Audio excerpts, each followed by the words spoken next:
So I'm telling the Jews, these young men, I says, you know, what is the real difference between us? Nothing, really nothing. We are one people, wallah, and we are one people. With the Christians, we have a lot of problems. You know, he believes in so many things.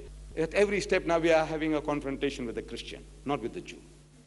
Our only problem with the Jew is political. We are not fighting the Jew because we say he's a Jew. Kill him because he's a Jew. No, no, no. We say, look, you stole my land. Give me back my land. This is the fight. It's about land. It's not about religion, not about race. Kill the Jew because he's a different race. No, no, no. The Arab never thought like that. He said, look, this is my land. Give my land back to me. It's a political war. With the Christian, it's ideological, theological. At every step we have a confrontation with the Christian, not with the Jew. Our only confrontation is land. So I says, you know, this problem is easy of solution. Solve it easy. And you know, you seem like a madcap. You say, look, what? The best brains in the world can't solve it and you say easy? I said, it's easy. So I said, look, we are one people. In our moral law, we are one. In our concept of the divinity, we are one. In our ceremonial law, we are the closest. We are one people, coming from Father Abraham, Ismail and Ishaq and his children. And we have now inherited the religion through Hazrat Ismail, through our Nabi Karim. So mentally, we are also become Semites. Though we may be in Aryans at home, my people, we are Aryans. But mentally, I'm a Semite. I'm like the Arab. We Muslims are all one, thinking alike. When a Muslim gets hurt in the Middle East, it's hurting us all. What for? We are not Arabs. But no, it hurts us because they are my people. They are my brothers. Anything happens to a Muslim in China, it hurts us. They are my brothers. It's hurting us. In India, same thing. My brothers, it's hurting us. Racial barriers are gone. So I said, we must become one people. There's really no difference. The only difference is the label. You got a wrong label on. See? The label, change the label. You say you're a Jew, Jew, Jew. Yes, become Muslim, Muslim, Muslim, because we are believing in the same things. I says, you know, the Arab world is sick. The world is sick, the Arab world. Is a sick body. Then it needs a new heart. And I say, you are that new heart.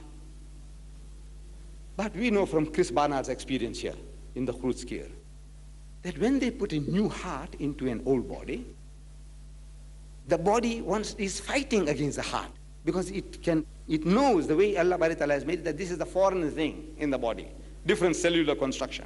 So the body starts fighting the heart. If the heart dies, the body dies, but the body doesn't know. It wants to kill the heart because this is the foreign element. There's a fight going on. So they drug the person, so the fight is less. Fight, allow the body to get acclimatized to that new heart. This is the system that they work on. The body of the Arab world is sick. It needs a new heart, and you are that new heart. Without them there now, all these improvements that are taking place wouldn't take place at all. They're still smoking that hookah for the next 1,000 years and passing their time. It's the Jew that's waking them up. Without the Jew, we would have been sleeping still. The Arab world needs it. But the body is going to fight, rebel, because this cellular construction of the heart is different from that of the body. This is how it works. So I said, now look, your cellular construction of your heart, the heart there in the Middle East, is Jew, Jew, Jew, Jew, Jew. The body cellular construction is Muslim, Muslim, Muslim, Muslim, Muslim. So you change this cellular construction to Muslim, the body will accept. So I said, look, it's so easy as that. In other words, become Muslims. We are one people. We think alike. Become Muslims. Problem is solved. So at question time, the young men Jews, I enjoy talking to them. Wallah, I enjoy. The Jewish audiences I enjoy most. They give you a good fight. And I like a good fight. But they are fair. The student, he is coming out head on. But when he's defeated, he acknowledges defeat. That's the greatness. So he must acknowledge that he's beaten. So at question time, one fellow stands up. These are all Jewish medical students. They said, why don't you change your label? I said, change your label to solve the problem. I says, you have beaten my brother once. You've beaten them twice. You've beaten them thrice. And I said, you can beat them 30 times. But you haven't solved the problem. You'll never be able to solve the problem. Because at the moment is a problem of technology. Technologically, you are superior to my brethren. Physically, the Arab soldier is a better specimen of manhood than the average Jew. He's a better man, physically. But he's getting beaten because technologically that guy has got better education. You see, the average Arab soldier may be a standard 6 guy. The average Jewish soldier is a matriculant. So he can follow instructions far better, more effectively than the Arab. That's why they're getting beaten. Technologically, the armaments. They can use better armaments. They got better armaments, better supplies. With the others, the Russia won't supply us, but America is giving them to the Jews. The most sophisticated weapons of attack and defense. That Russia stealing all our money, he's only giving you defensive weapons. You just sit back and get, you just protect yourself, and there too you're getting hiding. So I said, look, it's a battle of technology. And technology is not a closed shop. A time will come when the Arab also will catch up with you. And a time will come when the American will let you down. When that happens, I say, it's done for you. Before that happens, why don't you come to terms with your brother and your cousins? And the guy will let you down. They lost 50,000 men, Americans, that died in Vietnam. But eventually they threw in the towel. Look, the same fellow now, what he did now. In Beirut, he was there with his navy there, and he's shooting 35 miles away, hitting at those people in the mountains, the Muslims. This American fellow, big bully, shooting from 35 miles, his cannons. Nobody can come anywhere near to shoot at his boat. 35 miles away he's shooting. And he's barricaded himself, militarized himself. One Muslim did the job, one man. You know that one man did the job. He chased the whole American Navy, one man. Whole of the British force, whole of the French force, whole of the Italian force. One man did the job. Do you know that? Not the whole 100 million Arabs. One man did it. In a truck with dynamite, he went and smashed into the Americans. 260, he killed one hit. And the Americans couldn't stomach that. They can hit you, yes, but they can't get hurt. They mustn't get hurt. So the Americans started crying, saying, oh, my son, bring them back, bring them back. Shh. So the Americans went, the Navy went, his Marines went, the French went, the British went, the Italian went. Who did it? One man did it. That spirit is required.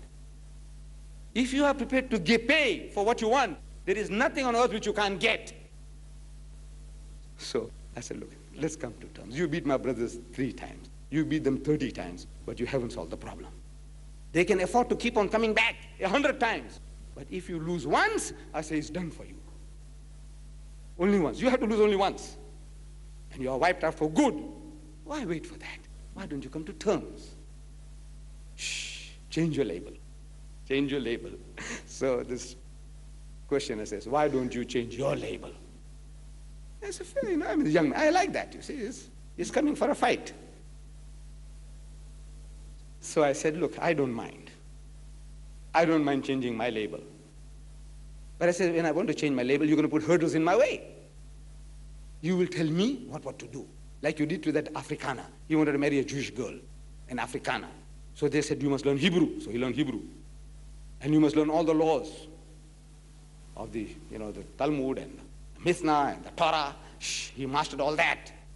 Then he says in the Sunday Times, there was an article with this picture, he said, and at the age of 23, I was painfully circumcised to become a Jew. Of course, they don't have to do it to us. We are already circumcised. So I said, but that guy is still a 3rd grade Jew. In your mind, he's still a 3rd grade Jew. Let's say I succeed. First thing, you don't want a black man.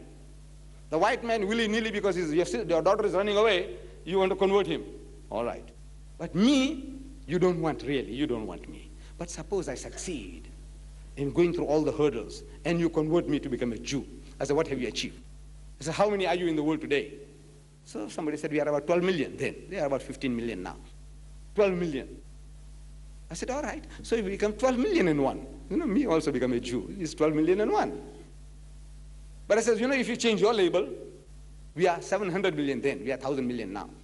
I said, we are 700 million. I said, we become 700 million in one. Can't you see the difference? I said, you're a businessman. You as a businessman, you know that if you have a product for which you have a market of 12 million pounds of 5 roses tea, for example. You change the label and you get 700 million people to buy. You are a bloody fool, I said, if you don't change your label. No. And there's no copyright on the label. No copyright. Put it on, man. You get 700 million customers for your product. You're a fool if you don't change your label.